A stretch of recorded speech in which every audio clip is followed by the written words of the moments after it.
70 वर्षर वरिष्ठ महिला को मठ मना।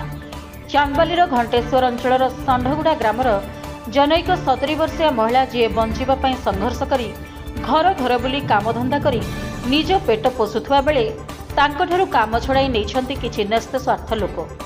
महिला जड़क एक चाल छपर कुड़िया मुंड गुंजिबा सहित पर घरे काम करी गुजराण मेंटाई थांती। घंटेश्वर बजार पाखरे एक आश्रम अछि।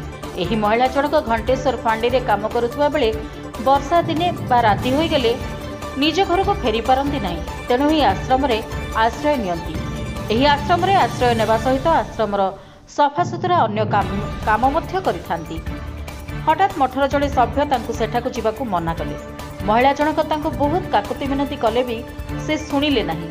महिलांक कहवा कथा मो परी आउ 2 जण महिला अछंती, हेले मो प्रभुंको सेवा करुथुली, मोते काहेकि सेवारु वंचित कले। एही मठ बा आश्रम कोन तांकर निजस्व की?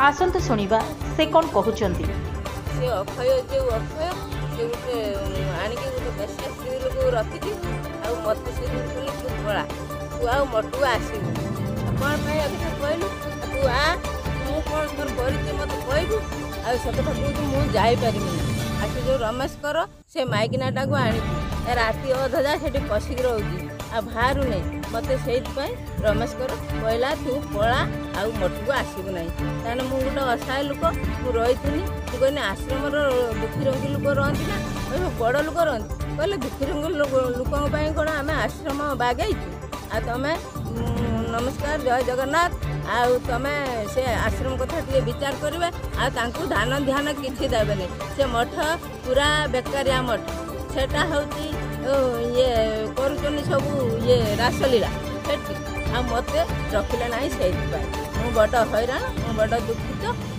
तमें तुम विचार कर से मठर हूँ सेक्रेटरी हूँ अक्षय कौन अक्षय बेहरा ना कौन अक्षय विशाल मु चाहूँगी कि ना मोर से मठ को जीवार ना ना सब माने भाइलेंस कर दूसरी शुण मैंने ये लोक को ये करवा कौ उद्देश्य आ गोटे बायण माँ अच्छी सी चोरी करके से मठर आणु मैंने 2 बम आचार आम बागई मठर खायापे सी घर को पठे दौ चाउल पत्र भी पठे दौ पनीपरिया भी पठे दौ सौदा पत्र भी पठे दौ मैंने ता कथा किसी बुझा से बेसिया प्रकृतिर लोक कथार जो न गनी मत कहले तू आसबू। चांदबाली निरंजन साहू रिपोर्ट, रिपब्लिक ओडिशा, साधारण लोकों स्वर।